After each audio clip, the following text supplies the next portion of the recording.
The crystal chandeliers cast dancing shadows across the marble floors of the Grand Meridian Hotel as guests in designer gowns and tailored suits filled the ballroom for the annual charity gala.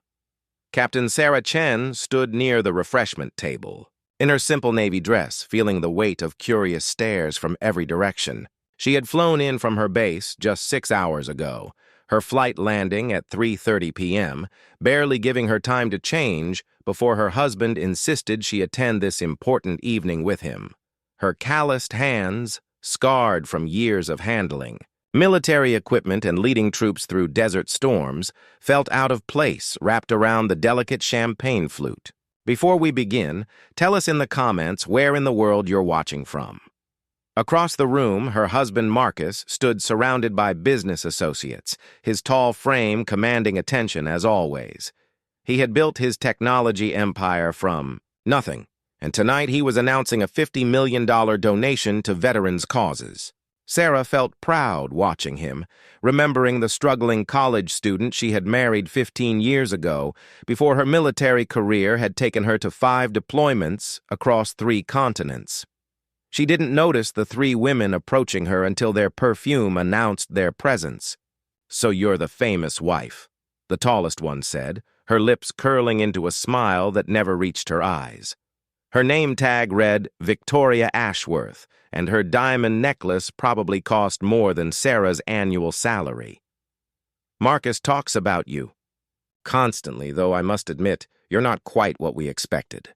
The other 2 women giggled, their eyes scanning Sarah's off-the-rack dress and simple hairstyle with barely concealed amusement. Sarah's jaw tightened, a familiar sensation from countless moments of facing down challenges in her military career. "It's nice to meet you all," she replied evenly, her voice carrying the calm authority she used when commanding her unit. But Victoria wasn't finished. She leaned closer, her voice dripping with false sympathy. "Tell me, dear, what does someone like Marcus see in someone so plain? I mean, he could have anyone. He's brilliant, wealthy, and absolutely captivating. And you're, well, a soldier. How quaint." The words hit like shrapnel, designed to wound without leaving visible scars. Sarah felt her face flush, not with embarrassment but with restrained anger. She had led 200 troops through enemy territory, had made split-second decisions that saved lives, had earned medals for valor that now sat in a box in her closet because she never felt the need to display them. Yet here, in this glittering ballroom, she felt smaller than she ever had facing down actual danger.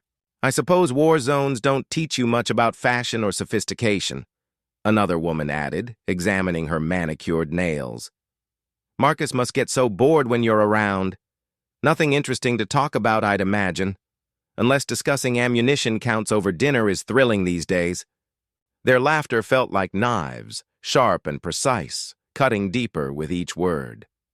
Sarah's training kicked in, the same composure that had kept her steady when mortars fell around her base at 2:15 a.m. on a Tuesday in Afghanistan. She straightened her spine, meeting Victoria's gaze with unwavering eyes. "You're right about one thing," she said quietly. "We don't talk much about ammunition at dinner. We usually save those conversations for more important settings." But before she could continue, the microphone at the front of the room crackled to life. Marcus's voice filled the ballroom, smooth and confident. "Ladies and gentlemen, thank you for joining us tonight." He paused, his eyes scanning the crowd until they found Sarah. His expression shifted, and even from across the room she could see his jaw tighten. He had witnessed everything. "Before I announce tonight's donation, I need to address something far more important than money." The room fell silent, champagne glasses frozen halfway to lips. Marcus stepped down from the stage, moving through the crowd with purpose. People parted before him like water before a ship's bow. Victoria and her friends suddenly looked uncertain, their smug expressions faltering. "I heard what you just said to my wife," Marcus announced, his voice carrying clearly across the hushed ballroom. "And I think everyone here deserves to know exactly who they've been insulting." He reached Sarah's side, taking her hand in his. The tenderness in his gesture contrasted sharply with the steel in his voice. "This is Captain Sarah Chen, United States Army. She graduated top of her class at West Point. She's completed 5 combat deployments. She's commanded over 200 soldiers in active war zones." His words rang out like drum beats, each sentence landing with devastating precision. The 3 women who had mocked Sarah now looked pale, their earlier confidence evaporating like morning mist. Marcus wasn't finished.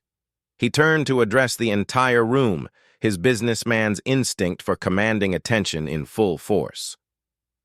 3 years ago, at 9:23 p.m. on a Thursday evening, I received a call that changed my life. There had been an attack on a civilian convoy in Syria. Terrorists had ambushed aid workers carrying medical supplies to refugees. 23 innocent people were about to die. The ballroom was so quiet that Sarah could hear her own heartbeat pounding in her ears. "My sister was in that convoy," Marcus continued, his voice cracking slightly with emotion. "Jennifer had volunteered with the medical team, trying to help children in refugee camps. The terrorists surrounded them, cut off all escape routes. The local military forces said it was too dangerous to attempt a rescue. They wanted to negotiate, which everyone knew meant those hostages would never be seen again." He squeezed Sarah's hand tighter, and she felt tears threatening to spill from her eyes as the memory flooded back. But one person disagreed with that assessment. One captain insisted there was a way, that she wouldn't abandon American citizens to die in the desert. Captain Chen spent 4 hours planning an extraction mission that every superior officer called impossible. She handpicked 12 soldiers, planned every detail down to the second, and at 1:47 a.m., they moved in.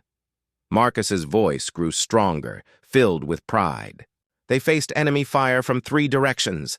They navigated through a minefield in complete darkness, and they brought every single hostage home alive.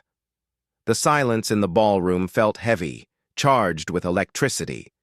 Victoria looked like she wanted to disappear through the floor. Sarah watched as recognition dawned on faces throughout the crowd.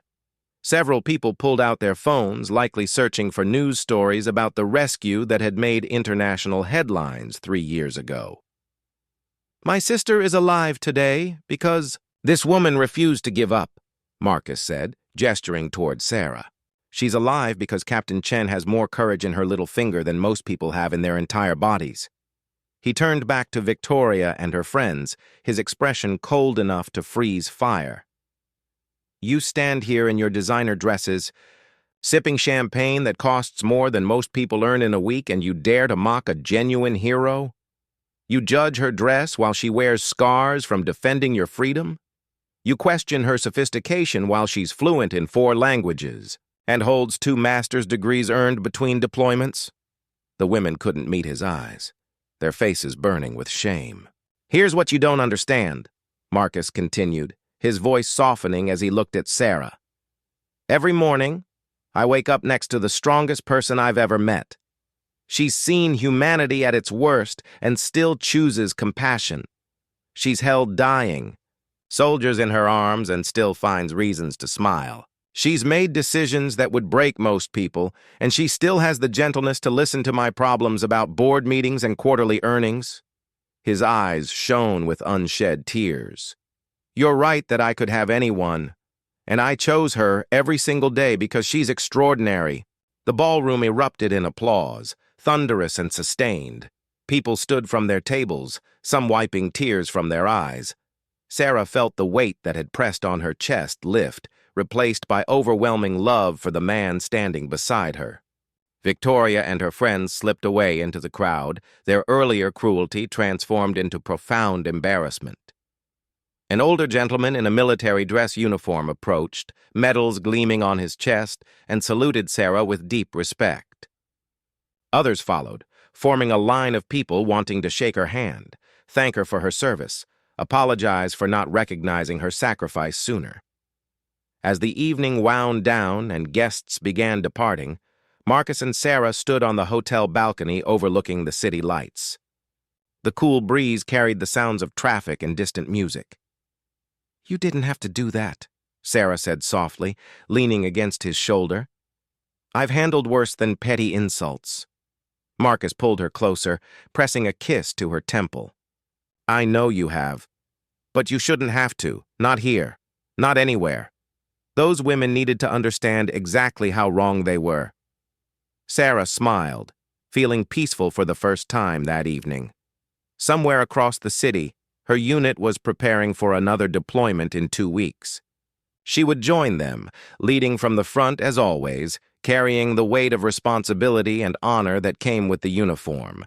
But tonight, standing beside the man who saw her true worth, she felt invincible. The mockery that had stung so sharply hours ago now seemed insignificant. The words of people who measured value in dollars and designer labels rather than character and courage.